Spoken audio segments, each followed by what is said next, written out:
Carlos Oliva. Ahora sí me fue el programa, disculpen ustedes.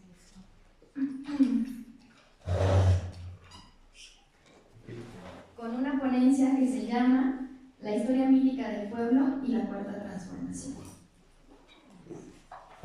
Gracias. Bueno, voy a leer y agradecerles mucho su presencia y a criticar a Aureliano porque entre otras cosas a eso me dedico. El próximo 1 de diciembre de 2024 se cumplen 6 años del arribo al poder del Movimiento de Regeneración Nacional Morena.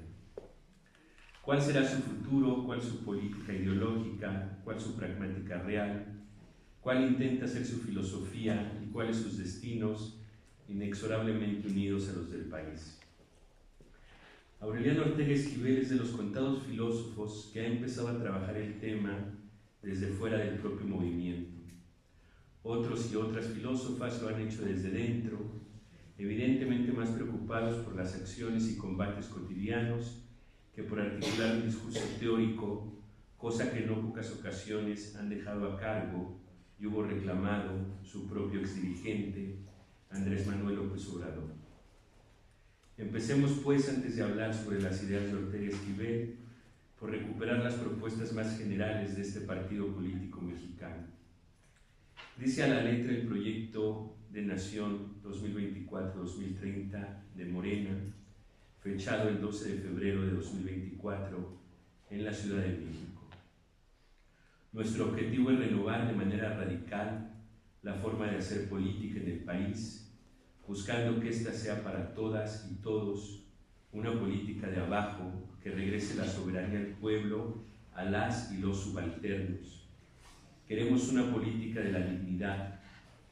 El humanismo mexicano debe implicar la lucha por la emancipación humana en contra del clasismo, el racismo, el machismo, el imperialismo y el colonialismo.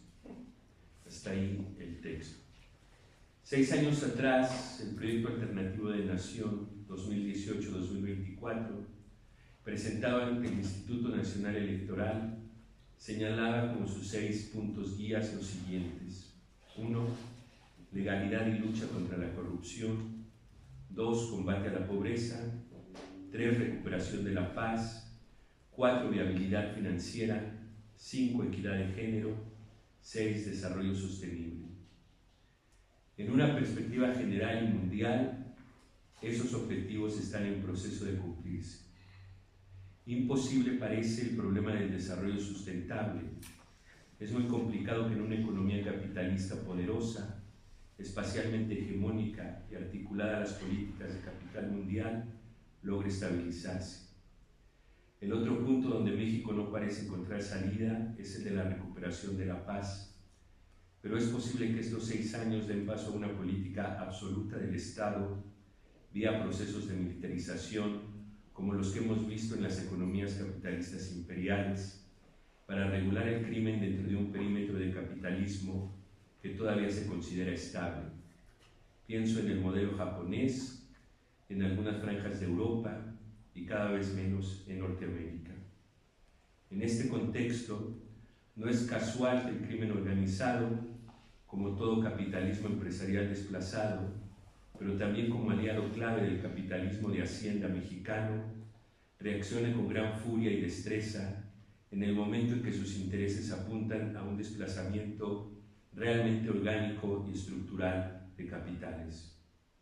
Así, esto permite al partido en el gobierno y a sus estructuras de poder acentuar las tintas en sus documentos programáticos y decir que buscan una renovación radical de la política, de carácter popular y soberana, atada al poder subalterno y fincada en la libertad, que en la política se traduce como el principio estructural de la dignidad. Incluso, como ha sido costumbre en la retórica mexicana, ya han generado un principio ideológico de carácter religioso, el humanismo mexicano, vieja añoranza del humanismo hispanista de curas y prelados, la gran mayoría de ellos paternales, y que a decir de López Obrador es terencista.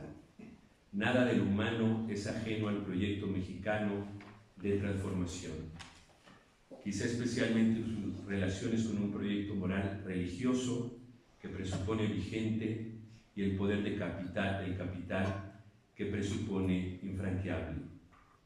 El asunto, dada la fuerza de la llamada cuarta transformación del país, como la ha bautizado el exdirigente Nato, y su concreción en el partido Morena, es de una relevancia toral para el futuro del país. Así que poco a poco se empieza a desarrollar estudios profundos de lo que está sucediendo en la vida mexicana y este nuevo partido que cuenta con un amplísimo respaldo popular, como lo evidenció el apabullante triunfo de Claudia Sheinbaum Pardo el pasado 2 de junio de este año.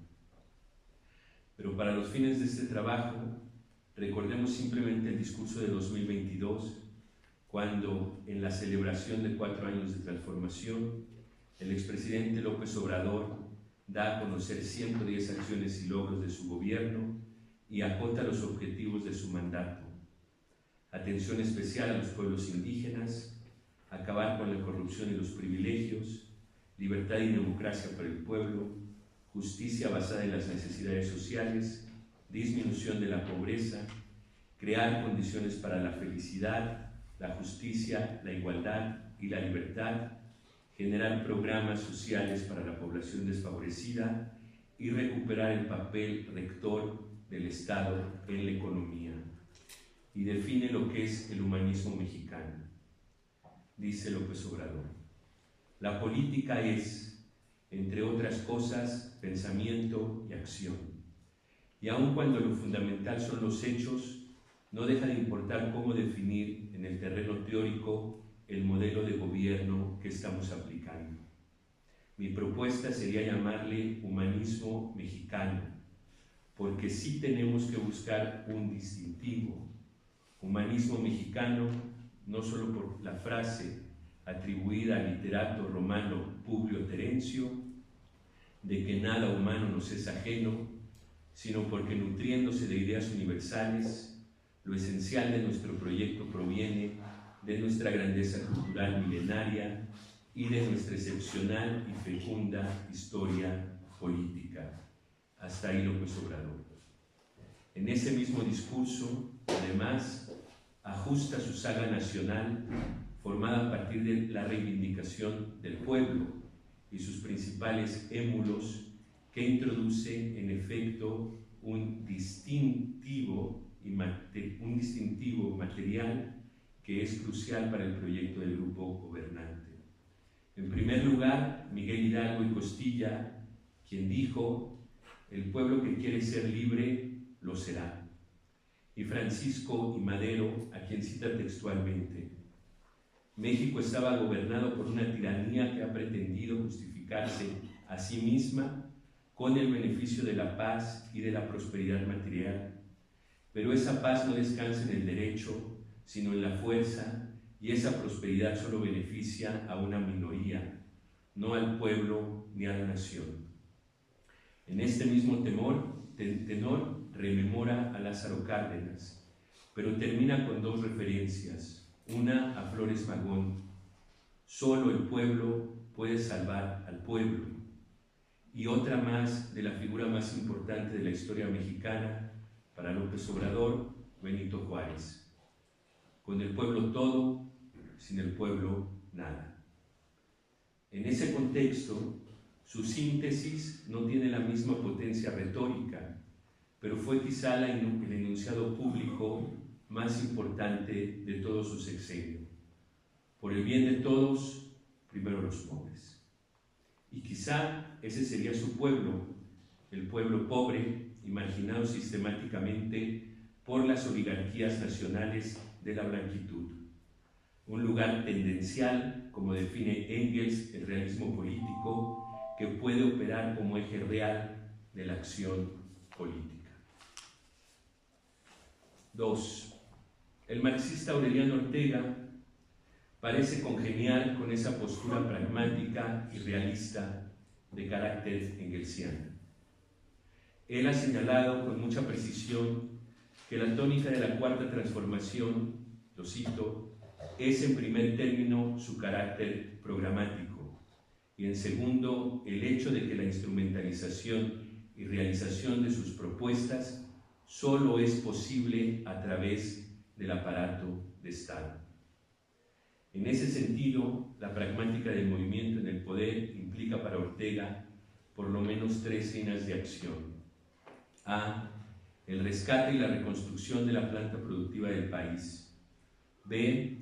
La reivindicación integral de los derechos sociales y culturales de las mayorías y la reconstrucción de las instituciones estatales. C. El combate a la corrupción en todas y cada una de sus formas y manifestaciones. Todos estos elementos constituyen un programa de capitalismo liberal, con un correctivo poderoso de carácter estatal y una vigilancia permanente del gobierno del Estado. En un futuro, según la lógica propia del capitalismo, se pensará que México podría aflojar el papel rector del Estado para dejar que, como se presupone sucede en los países desarrollados, sea el propio mercado el que regule gran parte de la socialidad. Pero también, como sucede en esas utópicas latitudes, el Estado siempre mantenga una posible posición de intervención y fatalmente participación de ese mercado. Una hipótesis que ante la situación de las democracias capitalistas liberales es, por decirlo menos, incierta. En ese contexto, Aureliano Ortega se suma a la historia patria y enfatiza la reconstrucción de la historia oficial de México. Dice al respecto: es un hecho en el que coinciden casi todos que la cuarta, en cuanto idea, se nutre ostensiblemente y extensivamente del pasado histórico de México, el que organiza a partir del trazo de 3 momentos previos a sí misma: la lucha por la independencia, la reforma liberal juarista y la revolución, gestas heroicas que forjaron patria. Aquí no hay nada nuevo, y probablemente en su condición de idea, la cuarta no necesita nada más para afirmarse como transformación, pero además como continuación y relevo de las transformaciones anteriores. Hasta ahí Aureliano. Lo central de ese relevo es que Ortega, al igual que López Obrador y al parecer Claudia Sheinbaum, hace descansar esa esperanza en la existencia, ahora moral, del pueblo pobre y seguramente en un futuro ilustrado del pueblo sabio. Dice Ortega: por atender el dogmático curso del relato patriótico institucionalizado, se han perdido para nuestra historia real y para toda su comprensión los hilos de ese profundo drama bélico, político y cultural en el que se dibujaron por primera vez los rasgos definitivos de la identidad nacional. Hasta ahí Aureliano. Esos rasgos para él estarían simbolizados, como para Obrador, en la figura de Benito Juárez, en una acción transformadora que extrae su significado y fuerza profunda del determinante concurso de las masas y que plasma en lo que llama legalidad republicana. Esto es, la legalidad de las cosas públicas y del bien común, que en efecto se encarnaría en el pueblo pobre y eventualmente en el pueblo sabio. 3. Todo pues parece encajar y además haber sido contundentemente validado en la elección del 2 de junio de 2024, cuando Sheinbaum y el Movimiento de Regeneración Nacional y sus partidos aliados derrotaron y mostraron la presencia del llamado pueblo mexicano en las urnas, ese pueblo que autores como Jaime Ortega Reina han indicado que configura esencialmente un nacionalismo plebeyo. Mis dudas al respecto son exógenas al mismo proceso romántico tanto de los y las políticas morenistas como de algunos y algunas pensadoras que abrazan la causa. Frente a ellos y a ellas me pregunto lo siguiente: ¿su lectura no sigue respondiendo a un esquema nacional estatal destrozado después de la Segunda Guerra Mundial? La Guerra Fría, me parece, fue, entre muchas otras cosas, el pacto de no agresión total de dos grandes bloques que ahora se rompe a pasos agigantados. Un pacto que no constituyó una política de identidades nacionales, identidades realmente materiales, sino el paso franco, junto con el neoliberalismo, de identidades mercantiles, plenas, que se basan en la ritualización y búsqueda del plusvalor en la economía y la figuración social. Nos siguen pensando en las elecciones, que las elecciones representan una voluntad popular de carácter esencial, que está implicada con toda esa serie de categorías románticas, conciencia y razón histórica, bien común, conformación de lo social, dialéctica histórica de amos y esclavos, categorías que tienen desarrollos en la obra del joven Marx y que se traducen, aunque la cuarta transformación está muy lejos de asumir esas categorías, en buscar procesos de desenajenación, operar sistemáticamente por la abolición del dinero como eje de lo social, performar en muchas esferas reales y de representación, incluso auspiciar más allá de la retórica racial, una lucha de clases que se materialice en la repartición más justa de la riqueza.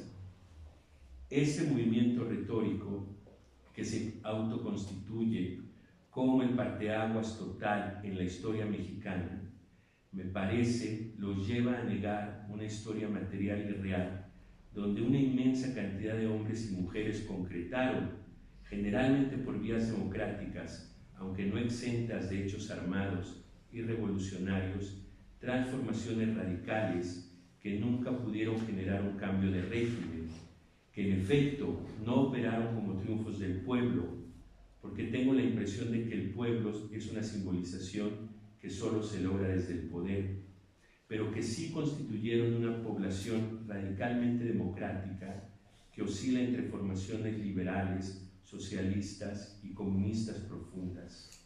Me refiero concretamente al cardenismo postrevolucionario, los movimientos alrededor del 68, los movimientos guerrilleros y la compleja destrucción de las identidades en los 70, la constitución de una sociedad civil solidaria y de izquierda en 1985, que concretó el triunfo de una propuesta liberal de izquierda en 1988, la de Cuauhtémoc Cárdenas, y por supuesto los movimientos indígenas y feministas que tienen sus manifestaciones más radicales en el surgimiento del EZLN y la gran cantidad de movimientos contra el feminicidio sistemático desatado a finales del siglo XX mexicano.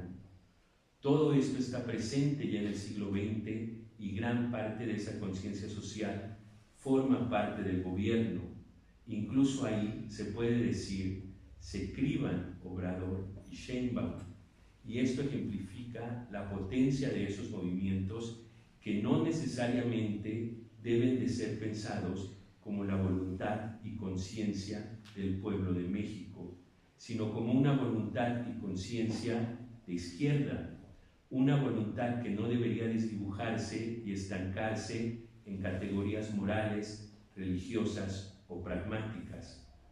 Porque el problema de fondo con la categoría de pueblo es que por su increíble abstracción tiene que reificarse en el discurso social.